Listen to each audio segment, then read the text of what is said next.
go.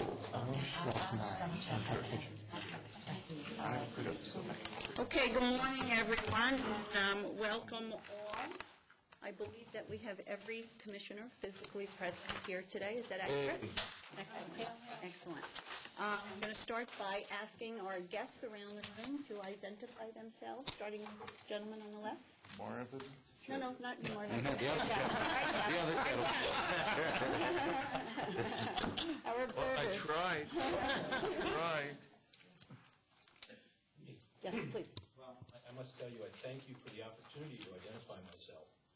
But this is a public meeting, and given the amount of secrecy that this commission has acted with, I think it's ironic, hypocritical, and it's paranoid to ask those of us from the public to identify ourselves when there are members of the commission, there are employees of the commission that don't identify themselves. However, in the spirit of openness, Thank you. I will tell you that you can find my identity at my website, which is www.davidbrandow.com. Thank you, sir. You're welcome. And good morning to you. Sir? Mitch Pollock, Harris Beach.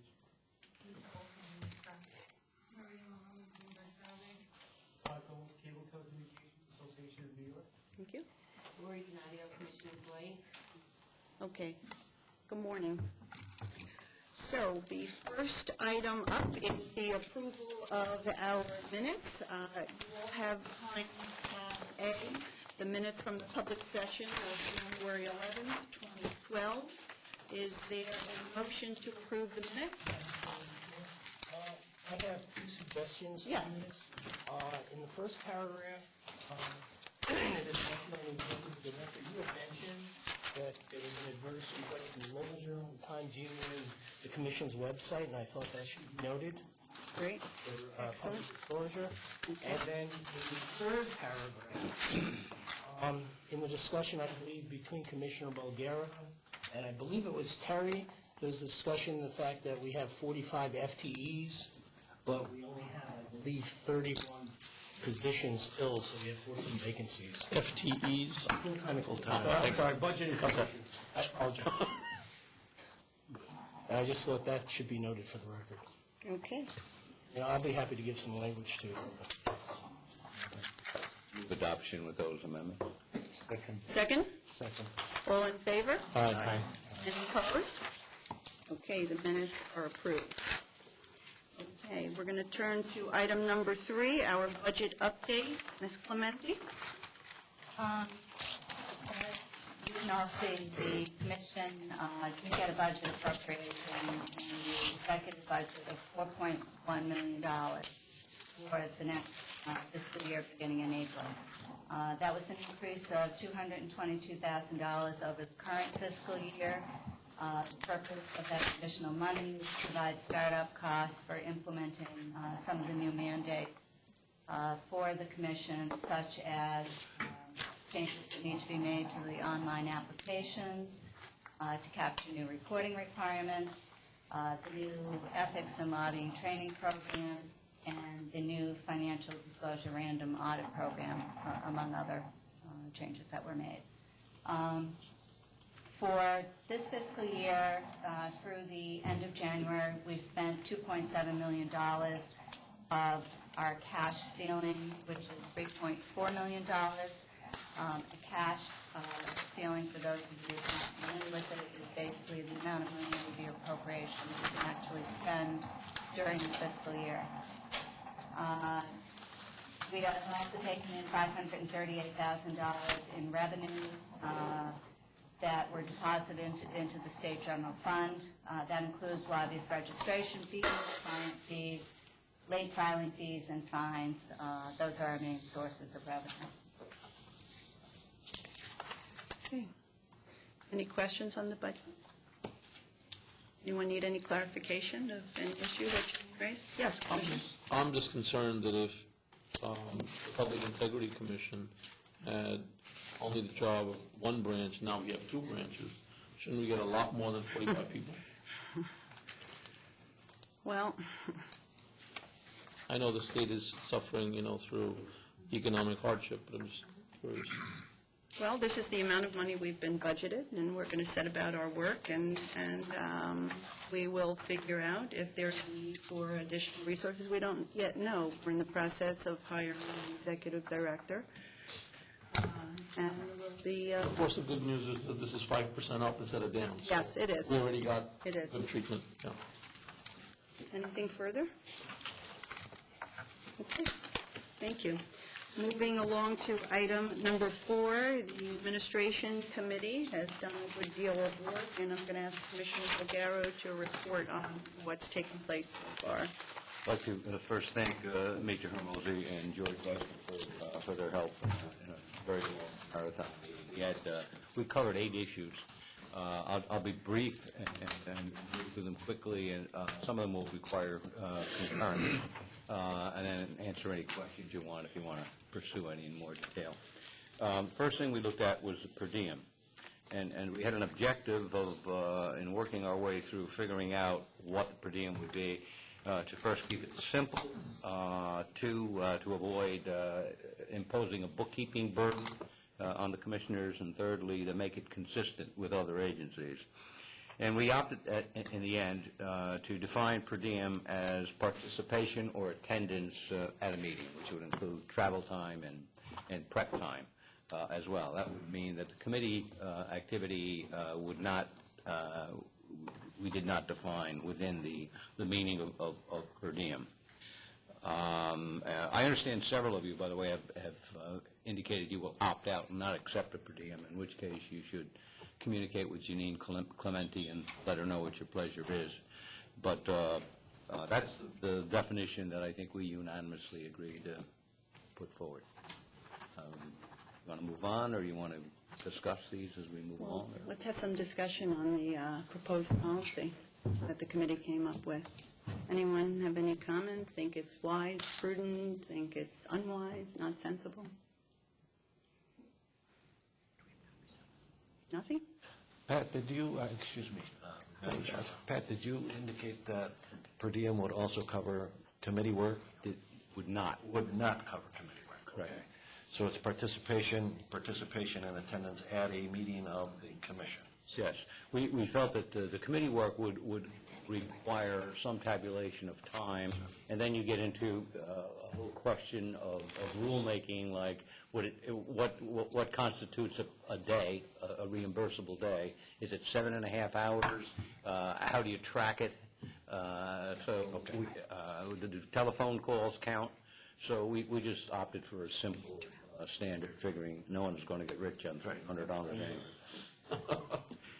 I just think it's a great idea that you've taken the most minimal approach to per diems. Because no one's on here to make money out of this, so it makes sense. Well, if I may ask, we've already had a situation where commissioners have participated by phone, and it's a meaningful participation, but technically they don't count for the quorum. Does that mean they would be disqualified from the per diem? I think the spirit of our discussion, I'll ask me or George to agree or disagree, was that I think we discussed attendance or participation in, recognizing that even if you didn't count as a quorum, there would be prep time included in going through the material and doing whatever analysis you felt was necessary. So I think that's pretty much the way we leaned. Yeah, no, I think Pat's described it. I think it's a fair approach, one that's balanced. Figured you'd probably make up for it in committee work, that you wouldn't be reimbursed. Do you have a concern about that, Commissioner? No, I just want to make sure we have a consistent policy. Mm-hmm. And I think, Janine, remind me if I'm correct, that's the standard that was used by several of the other agencies that we checked. Yes. Civil service, Yes. I think, was one that I remember. Okay. Travel. Do we need a motion to approve that? Okay. I'll second it. Any further comment? All in favor? Aye. Any opposed? Okay, the practice is adopted. Thank you. On travel, I think we've made arrangements. Staff's done a very good job in setting up an account to begin to pay travel. We have not resolved every single issue. Some of them are going to wait until we have an executive director, I think, to negotiate with budget. Some questions like, what if you're out of state and are traveling to a meeting? How do we handle that? But in the interim, we can pay for travel expenses incurred in the state. And I think I'll turn it over to Janine to do a little tutorial on how that'll work. Yeah, I've included for each of you this morning when I notified you of any outstanding items that I still needed from you to effectuate your appointment, but that your train tickets and your accommodations we will make for you centrally through our office, but that any other expenses that you might have, like if you drive down to the meeting, drive back, reimbursement for mileage, cabs, tolls, throughway, parking, you will need to make requests for reimbursement for those items, and to also to keep your receipts for those items and submit them to anyone that's in my administrative office. And we will put that information into a travel voucher or a mileage reimbursement form. We'll fill that out for you. We'll send that back to you for your signature, and then we'll submit that for reimbursement to the Controller's office. Any questions, any concerns, and dislike? Okay, the third area we We need a motion. I'll move. Any further discussion? Follow the controls. Yes. Well, to adopt it as our practice, similar practice. All in favor? Aye. Any opposed? Okay, thank you. The third item, Commissioner Wiseman took the brunt of this and did a lot of work on trying to set up the temporary positions. You recall, at the last meeting, we agreed to set up, not for 90 days, 3 lawyers and 2 investigative positions to attack the backlog, which we'll get into later. We moved the job descriptions were completed, were posted on our web and elsewhere. We've received quite a few resumes, 40, 50 of them so far, and are sorting our way through them. Unfortunately, we still do not have approval from the Budget Division to begin the first hire of the council. Maybe we can talk a little bit about that. Sure. Unclear why, but it sits in budget. The temporary, the focus in how we're sorting and attacking people for interviews is that we're looking at retired individuals for lots of reasons, because they bring knowledge and also because there's a limit on what temporary employees can earn, so there's no confusion as to whether they're applying for a limited position or full-time job. Would that be stated sort of like we're not going to discriminate against older people rather than the opposite? Yeah, I mean, I think we're still looking for certain skills and certain knowledge and Experience. Well, part of it is Terry can't be doing a tutorial. She's the only lawyer here. I just didn't want our policy to be preferring one class of persons over another. No, but if we find younger attorneys that are versed in this area of law, that are willing to start on a temporary, you go for it. No, I understand, but if you find an older person with greater wisdom and experience, you certainly go for that. Yeah. That's all. Yeah.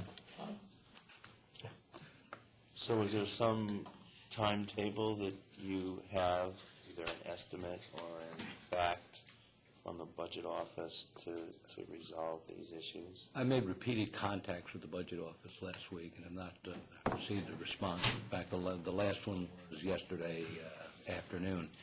I think what I was going to recommend is perhaps a call from the chair indicating that we place some urgency in beginning to reduce that backlog, and apparently maybe they need to hear it from the person in charge. Okay, fine.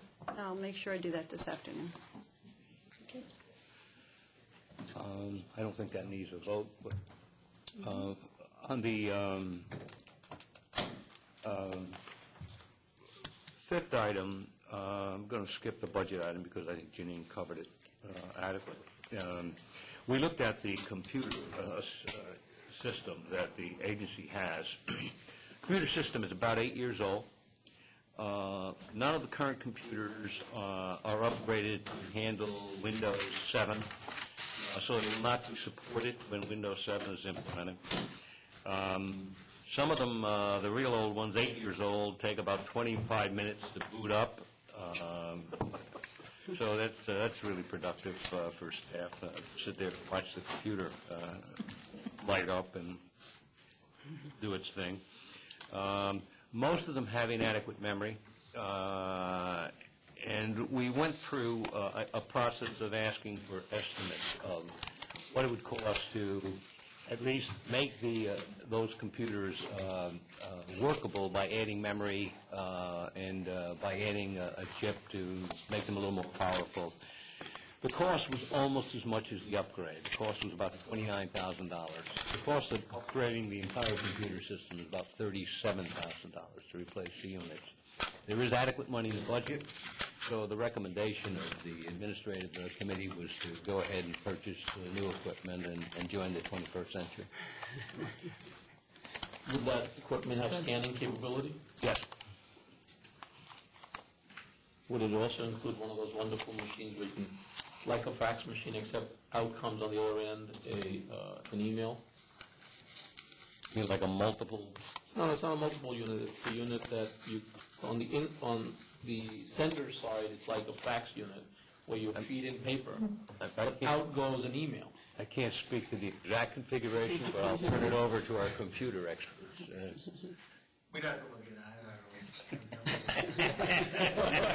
The answer is we don't know. Okay. I just think you should get the highest state of the art, that's all. Okay. So we're going to take, we need a motion. Second. Any further discussion? Yeah, one thing I think Janina brought up is that we may have to wait because the state's in the middle of a computer procurement. Oh. A month or two, I We're not think. independent? Well, we're a state body, and we would buy off the state contract. Okay. Yeah, I don't think there'll be a long delay. I mean, I think it was a question of months. So, any further discussion on the motion? All in favor? Aye. Any opposed? Motion's carried. Excellent. We also looked at the lease in this building, which is kind of an interesting story. There is a 10-year lease here. There is no cancellation clause. The space that was originally set up here is 86 people. Obviously, we currently employ 31 people, so there is an excess. If we do move to the 45 positions that are funded, we'd probably have an excess of somewhere between 8,000 and 10,000 square feet. The annual cost of the lease is $612,000, excluding utilities. Wow. The furniture in the building was built into the lease cost. It was all one package. So I think we, as an agency, would be stuck here, except that the Office of General Services is doing a reconfiguration of space in Albany. So it was our view that we write to them and explain the situation, that we have more space than we need, which could lead to a flip-flopping, putting us in more economical quarters, or perhaps taking some of the space that's here and that it will not be used and assigning it to another agency. Commissioner? When we do hearings of, investigations and so on, you have to have elbow room. I mean, there's got to be appropriate decorum and due process consideration. So, I mean, I don't think you can really fit everything we do into an office-type setting. So, I mean, 10,000 square feet certainly sounds like a lot, but maybe it's not. So before you give up the elbow room and comfort level to the respondent who we investigate, I think you should look at it a little bit more carefully. I don't think we're an office. And I don't think you should put a per capita office space calculation. Well, I think we weren't looking at it in terms of just cubicles and offices. I think we in coming up with the 8 or 10,000, sort of a generous analysis, would leave enough for conference space, for private consultation, for file storage. And I wasn't thinking we would authorize a specific number, but authorize instead the staff to begin a dialogue with the Office of General Services, try to save state some money That's no here. problem.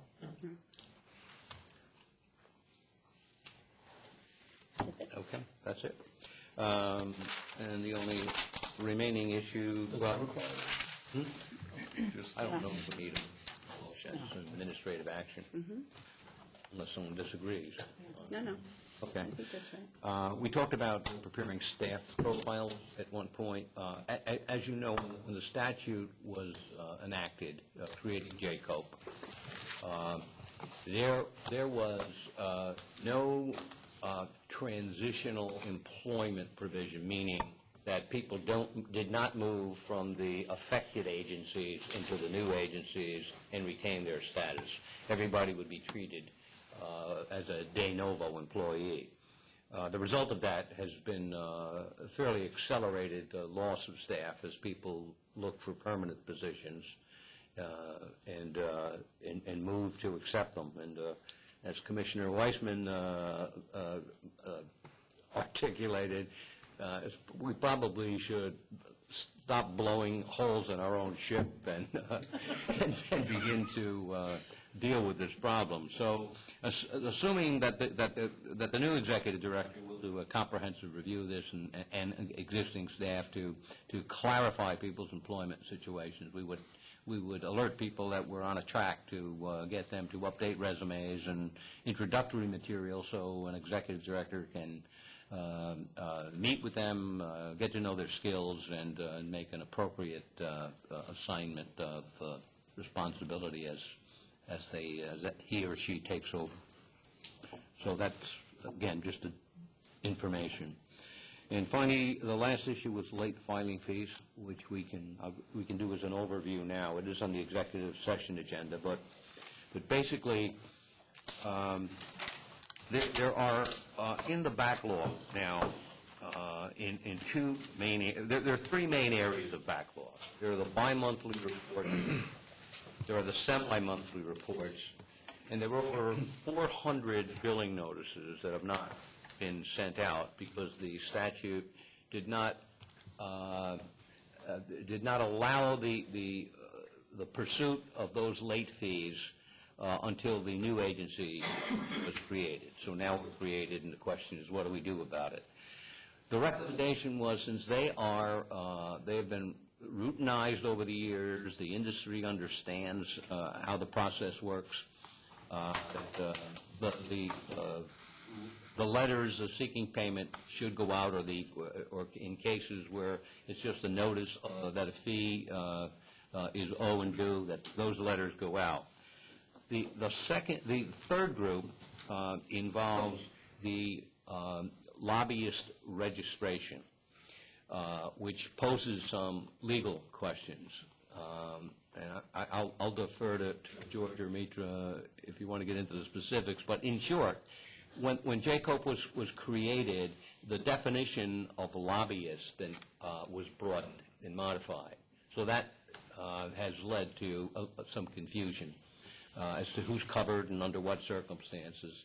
Plus, there are a number of questions that have been raised over how the assessment of fees work. For example, when does an engagement begin? Is it the date that the contract is signed, or is it the date that the contract is conceived?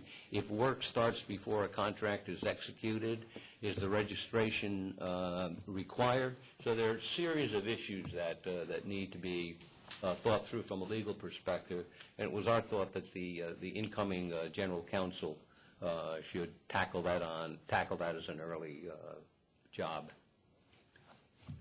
And that's where we are. Does that conclude your report? Yes, it does. Okay, thank you on behalf of all of us. Any further discussion about the late fees or the protocols listed? Okay. So let's move then to number 5, any unfinished business or new business that anyone would like to raise. I can start by telling you all that we received a letter from Jeremy Feigelson, who is the chair of the Committee on Government Ethics of the City Bar.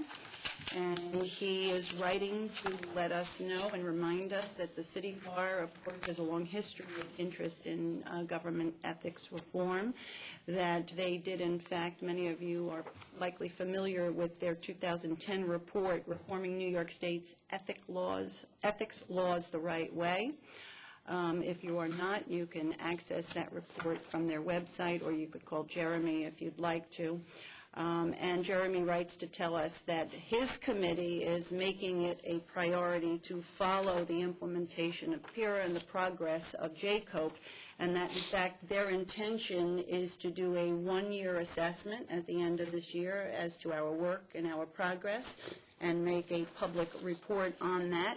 And he welcomes the opportunity, of course, to sit with commissioners or staff. And I think once we have our executive director up and running, I think that you all agree that it is a good idea and a plan that we should be out and talking to groups such as Jeremy's to learn what's important to them and what their sensibilities are. So he also wanted us to know that the project is supported by Common Cause and the League of Women Voters, and he wishes us the best of luck. I did call Jeremy when I received the letter, and I told him that we are happy, of course, to meet with him, any configuration of us, and we'll do that at the appropriate time, and hopefully that will be in the very near future.